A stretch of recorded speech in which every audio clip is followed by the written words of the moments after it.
capítulo 1, nós vamos ler o versículo 1 e também o versículo 17, 1 e 17, tá bom? Quantos acharam? Amém? Então, Mateus capítulo 1, verso 1, diz assim: livro da geração de Jesus Cristo, filho de Davi, filho de Abraão. Olha o verso 17.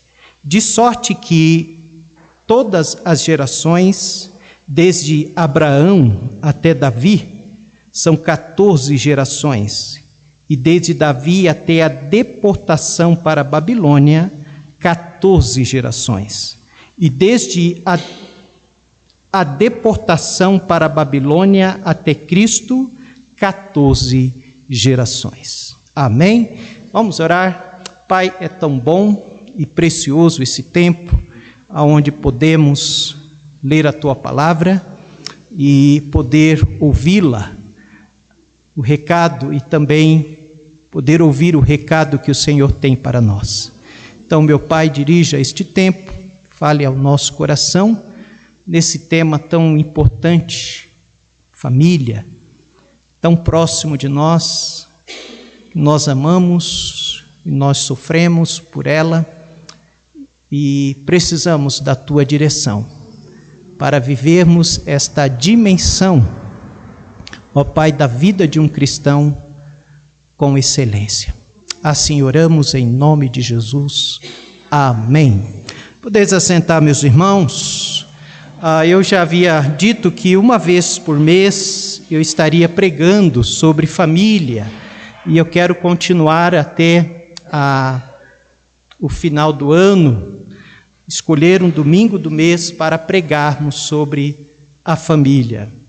Família, meus irmãos, ela é a quarta dimensão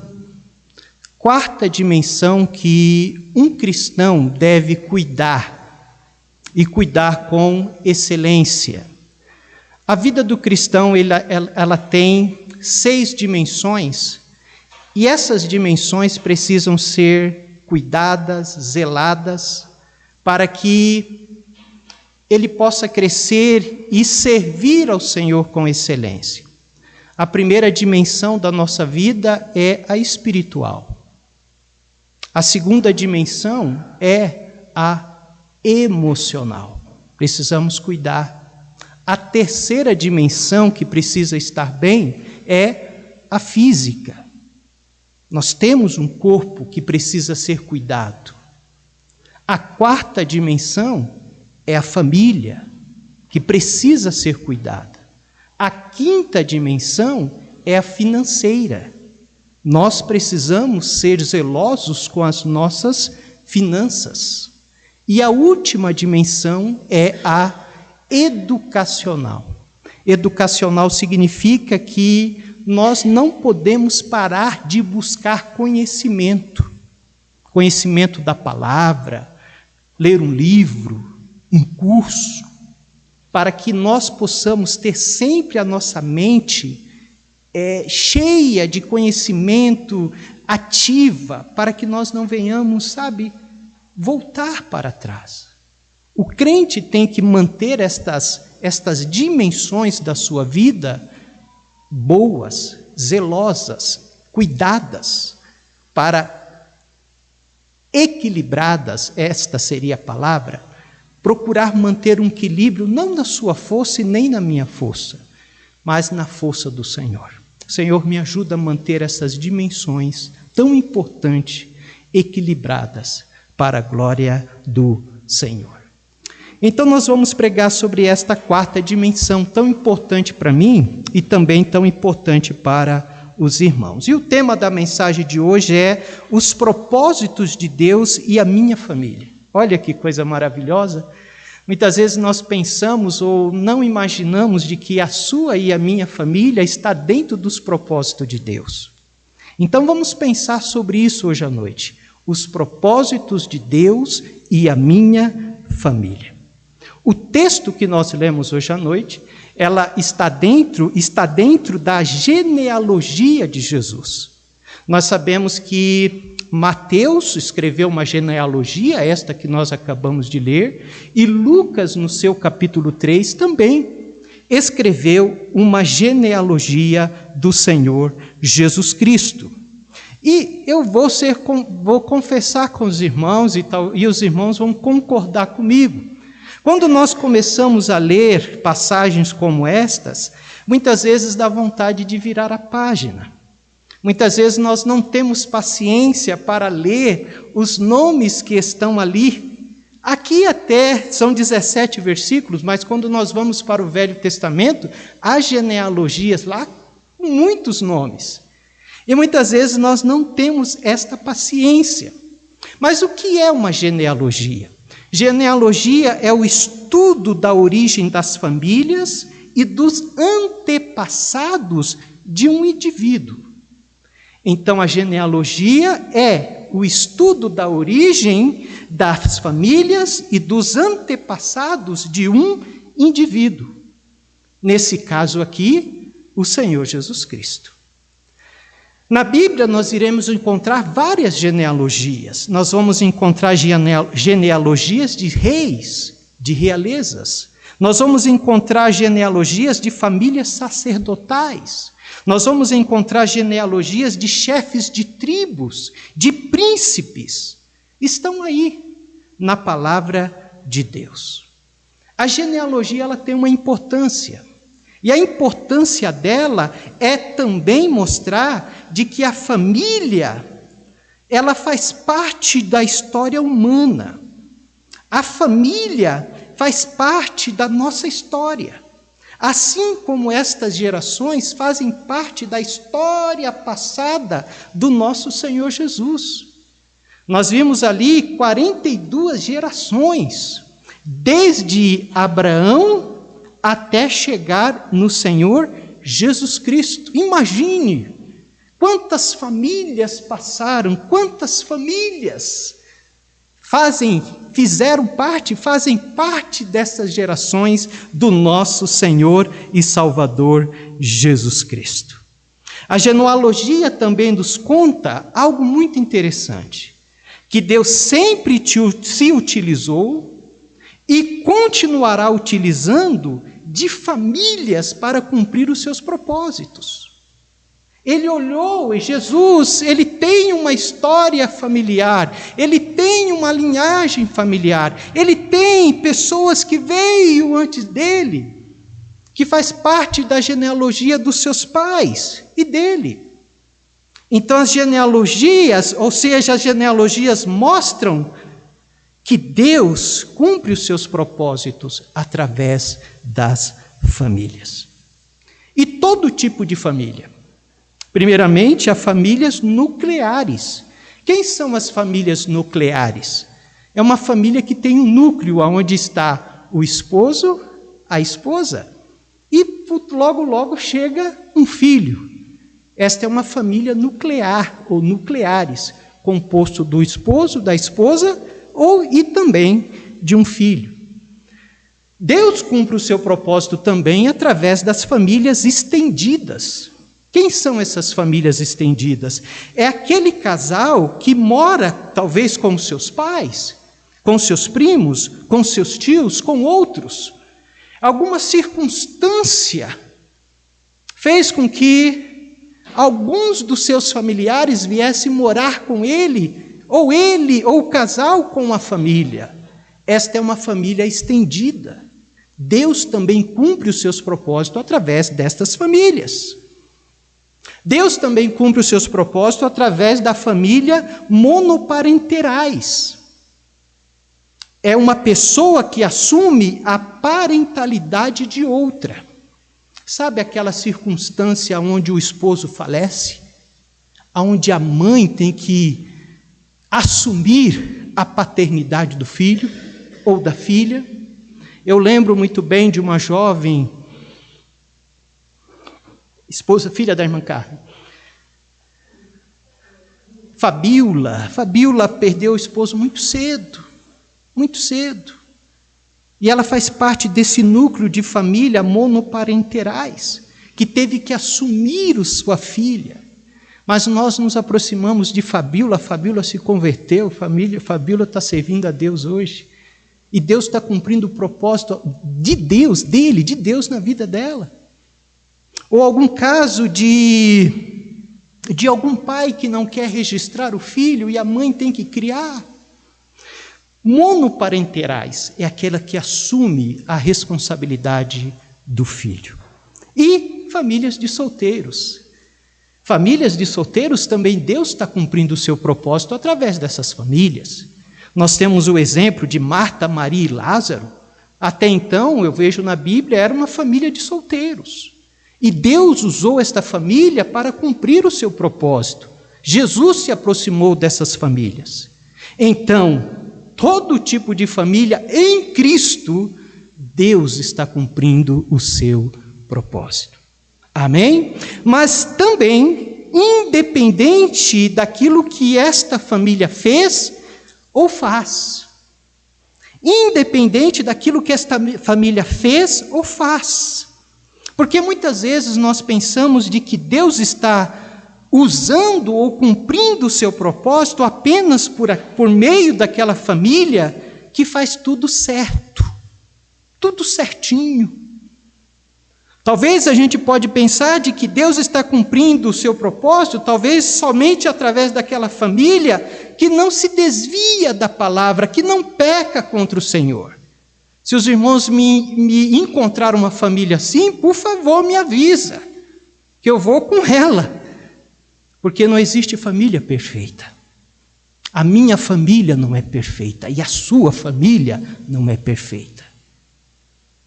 Não é por causa disso de que Deus não está cumprindo o propósito dele através da sua família e da minha família imperfeita que é. Quando nós olhamos isto, aonde isto nos leva? Isso nos leva à genealogia de Jesus. Só tinha perfeito na genealogia de Jesus? Me ajude aí, gente.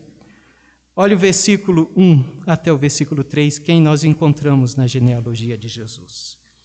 O livro da geração de Jesus Cristo, filho de Davi, filho de Abraão. Abraão gerou a Isaque, Isaque gerou a Jacó, e Jacó gerou Judá e a seus irmãos. Meus irmãos, na genealogia de Jesus aparecem várias famílias que tiveram suas histórias manchadas na história. Na genealogia de Jesus, nós vamos encontrar famílias onde houve assassinatos, onde houve adultério, onde houve mentira e desobediência. Olhando então, primeiramente, aí para uma das famílias que nós olhamos para ela e devemos continuar olhando, porque Deus não usou famílias perfeitas. Vamos olhar primeiramente para a família de Abraão. Meus amados irmãos, a família de Abraão, nós encontramos relatos de meia-verdade na vida de Abraão. Quando ele diz que Sara é sua irmã, ele não está mentindo. Sara era sua irmã, mas ele não está usando com total verdade, porque Sara também era sua mulher. E uma verdade mal contada, uma verdade pela metade é o quê? É uma mentira completa. Mas não somente isso, nós olhando para a vida de Abraão, nós vemos a bigamia. Ele casado com Sara, Sara passa a sua serva Agar para ficar com Abraão, e Abraão tem um filho através de Agar. Isso para nós é bigamia. Mas não somente isso, o que nós podemos falar de Jacó? Jacó está aqui, a família de Jacó está aqui. Jacó, nós encontramos casos de trapaças na vida de Jacó. Jacó, nós encontramos casos de engano na vida desse homem, Jacó. Mas o que nós podemos falar também, olhando para a genealogia de Jesus, olhar para a vida de Judá. Meus amados irmãos, Judá, ele foi desonesto com Tamar. Tamar estava esperando Selá pegar o outro filho de Judá, ter uma idade. E Judá prometeu de que quando Selá tivesse idade, ele ia chamar Tamar para Selá redimir Tamar. Mas Selá não. Selá pega a idade e Judá não faz nada com isso. Ele é desonesto. Ele peca porque ele deveria ter feito isso e ele não fez. Mas também quando nós olhamos para a vida de Tamar, sua nora, viúva, Tamar também não foi honesta, ela mentiu para Judá. Ela se passou por outra pessoa. Ela se vestiu de prostituta. E Selá e Judá se deitou com ela. E o que falar de Davi? Meus amados irmãos, Davi cometeu adultério. Davi assassinou, mandou assassinar o esposo da mulher com quem ele cometeu adultério. E o que falar de Salomão? O homem que pediu sabedoria a Deus, Henrique, mas cometeu primeiramente o pecado da poligamia. Ele tinha várias mulheres. Ele cometeu o pecado da idolatria. Estas mulheres trouxeram os seus deuses para dentro do palácio de Jerusalém. E Salomão se rendeu a esses deuses estranhos. Nós encontramos marcas, queridos, de pecado e de tragédia na genealogia das famílias de Jesus. Mas note, nós não encontramos só isso. Nós encontramos a graça de Deus sobre estas famílias. Louvado seja Deus.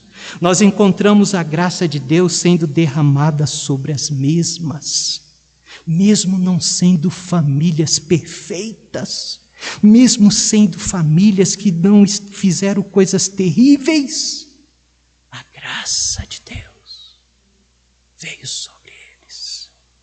A genealogia de Jesus nos ensina que, embora, escute bem isso, possa haver no passado ou no presente alguma tristeza na nossa história familiar, alguma tristeza talvez no passado que isso tem marcado a sua vida, tem marcado a sua família, ou talvez não no passado, mas talvez no presente possa haver alguma coisa. Meu querido irmão, a graça de Deus é maior do que todas as coisas. Paulo disse lá em Romanos 5:20, aonde abundou o pecado, superabundou a graça. Oh, meu querido irmão e minha querida irmã, Deus tem poder para redimir a nossa família. Deus tem poder para redimir a história da sua família e da minha família. E não somente redimir, Deus tem poder de restaurar. Ele restaurou Abraão. Abraão para nós é o pai da fé. Mas ele não somente restaurou Abraão, mesmo tendo pecado, ele restaurou Jacó. A palavra de Deus diz que Deus, um homem, um anjo do Senhor, encontra com Jacó no vale de Jaboque. E a Bíblia diz que Jacó luta com Deus. E quando Jacó luta com Deus, quando termina aquela luta, Jacó não é mais o mesmo. Deus restaurou a família e a vida de Davi, depois dele ter feito aquele pecado tão vergonhoso. Mas Deus restaura este homem. Ele escreve o Salmo 51 confessando os seus pecados. Somente pela graça é que Deus transforma as nossas vidas e a nossa família. Louvado seja Deus. E é somente pela graça de Deus, quando nós olhamos para a pecaminosidade de Davi, é somente pela graça de Deus que Davi comete adultério com Betseba. Mas olha isso, desse pecado nasce um homem chamado Salomão. E este Salomão vai escrever tantos conselhos sábios, que nós nos deliciamos nele e nos edifica nos dias de hoje. Quem faz isso, meus irmãos, senão a graça de Deus? Por meio de algo pecaminoso, nasce aquela relação tão triste, nasce um homem. E Deus faz desse homem um rei, um escritor, um homem tão sábio, que nós lemos os seus escritos e nos abençoa nos dias de hoje. Há uma música de um cantor chamado Fernandinho que ele diz que uma nova história Deus tem para mim, um novo tempo Deus tem para mim, tudo aquilo que perdido for, ouvirei de sua boca, te abençoarei. Talvez alguém olhava para a história da família de Davi, talvez alguém olhou para a história da família de Jacó, falasse, o que vai ser? Mas Deus tinha uma nova história. Louvado seja Deus. Deus restaurou Davi, Deus restaurou e fez dele um rei, fez dele um homem sábio, escreveu tantos salmos. Deus tem uma nova história para a nossa família. A graça de Deus é sobre nós, para nos redimir a nossa família e para restaurar a nossa família. Deus se utilizou e continuará se utilizando de famílias para cumprir os seus propósitos eternos. Primeiramente, independente do tipo. Segundo, independente do que ele fez, o que aquela família fez ou tem feito. E terceiro e último, hoje à noite, independente do que aquela família passa. Talvez você esteja passando algo na sua família. Algo terrível que tem trazido lágrimas e sofrimento para você. E você está dizendo, poxa pastor, eu sei que Deus está sendo tão difícil, mas eu quero dizer para você que mesmo nesse tempo difícil que você está passando em família, Deus ainda quer cumprir o propósito dele na vida da sua família. Isso novamente, esta verdade novamente nos leva para a genealogia de Jesus. Porque na genealogia de Jesus nós vamos encontrar famílias que passaram por momentos amargos. Famílias que foram quebradas, famílias que foram feridas, famílias que sofreram perdas, sofreram dores, derramaram lágrimas, que enfrentaram grandes aflições e perseguições. Estão aqui na genealogia de Jesus estas famílias. Não foram famílias que foram poupadas das lutas e das aflições dessa vida. Absolutamente, foram famílias que experimentaram aquilo que eu e você experimentamos. Mas não só por isso Deus deixou de cumprir o propósito dele na vida deles, na nossa, mesmo em meio às aflições. Deus derramou a sua graça sobre a vida daquelas famílias. E agora, quando nós passamos por lutas, Deus derrama o seu sustento sobre as famílias. Veja o versículo 5 e 6.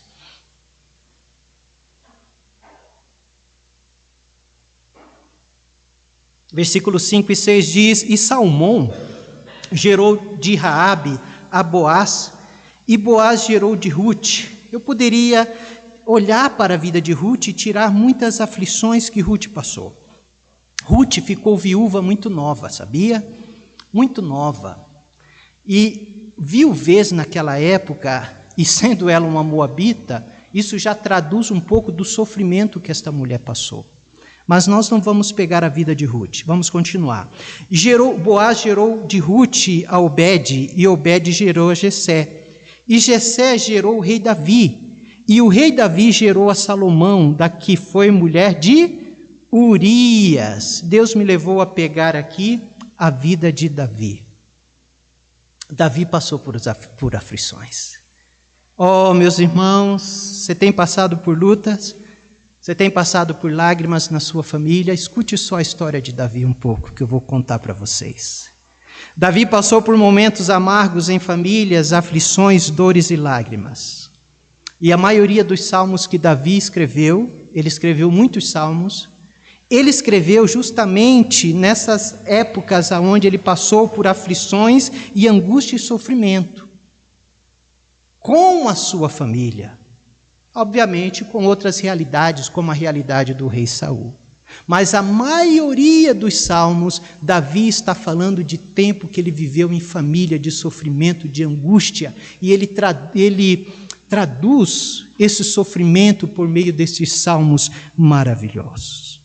Primeiramente, a primeira ferida que surge no coração de Davi foi um incesto. Um dos seus filhos, chamado Aminon, deita com a sua irmã chamada Tamar. Na verdade, Aminon violentou a sua irmã. Ele se fingiu de doente. Ele olhou para sua irmã e desejou, amou Tamar. Pegou conselho com um dos amigos. Os amigos disse: finge-se de doente. E ele fingiu de doente. E Tamar foi servi-lo. E ele começou a seduzir Tamar. Tamar foi espiritual. Ela falou: meu irmão, não vamos fazer esta loucura em Israel. Mas a palavra de Deus diz que Aminon forçou Tamar. Meus irmãos, isso caiu no pai, no ouvido do pai. Quem é o pai? Davi. A palavra de Deus diz que Davi se inflamou. Davi se irou. Uma ferida abriu no seu coração. Você já imaginou isso? Um pai passar por isso? Uma ferida abriu no coração de Davi. Mas não para aí. 2 anos depois, Tamar tem um irmão que é irmão de Aminon por parte de pai, mas não por parte de mãe. E o nome dele é Absalão. Absalão planeja vingança contra Aminon, porque ele violentou a sua irmã. E a palavra de Deus diz que Absalão planeja essa execução. Ele chama todos os seus irmãos para um determinado local. E ele trama. E ele, na verdade, consegue matar o seu irmão Aminon. Veja o que fala a palavra de Deus, como ficou Davi. 2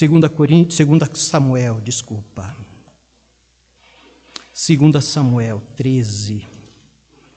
Pastor, tudo isso está na Bíblia, pastor? Eu não sabia dessas histórias. Mas está na Bíblia, meus irmãos. Louvado seja Deus pelo Deus que nós servimos, amém? É um Deus que não esconde o pecado das coisas que esses homens que ele usou no passado. Pastor, mas por que ele escreveu isso? Para nos ensinar. Para nos ensinar. 2 Samuel, meus irmãos, 13:36. 2 Samuel 13:36.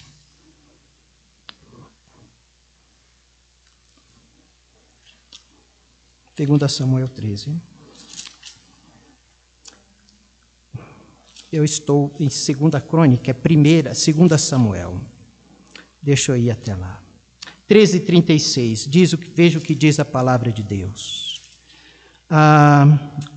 Diz assim: aconteceu que, como acabou de falar, os filhos do rei vieram e levantaram a sua voz e choraram, e também o rei e todos os seus servos choraram amargamente. Isso foi quando Davi soube da morte de Aminon, quando ele soube que o seu filho Absalão tinha tirado a vida do seu irmão, chamado Absalão. A palavra de Deus diz que Davi chorou amargamente. O que significa, irmãos, chorar amargamente? Chorar amargamente significa aquele choro sofrido. Significa aquele choro carregado de dor. Você já chorou desta forma? Aquele choro que vem do mais profundo do seu ser. Sabe, aquele choro de perda. Você perde alguém que você ama. E Aminon era o primogênito. Aminon era o primeiro filho de Davi. E ele está diante desta segunda tragédia na sua família.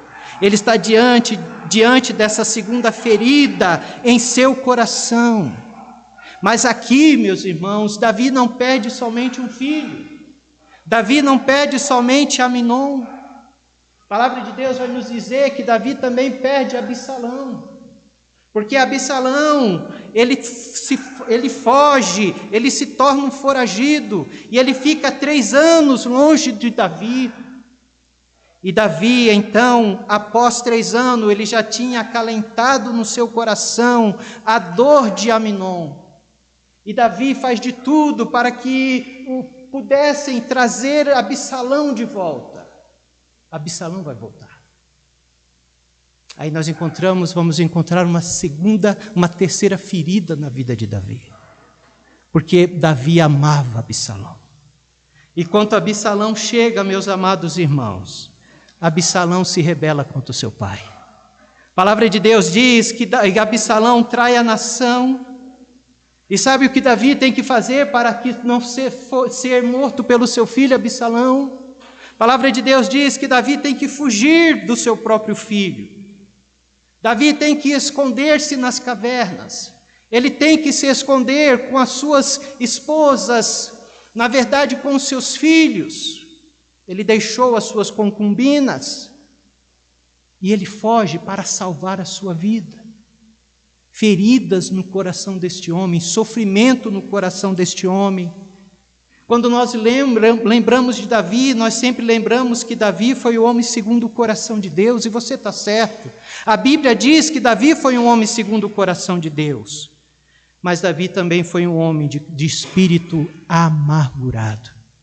Davi foi um homem de espírito, amados irmãos, de um coração aonde experimentou as mais terríveis aflições, não no seu reinado,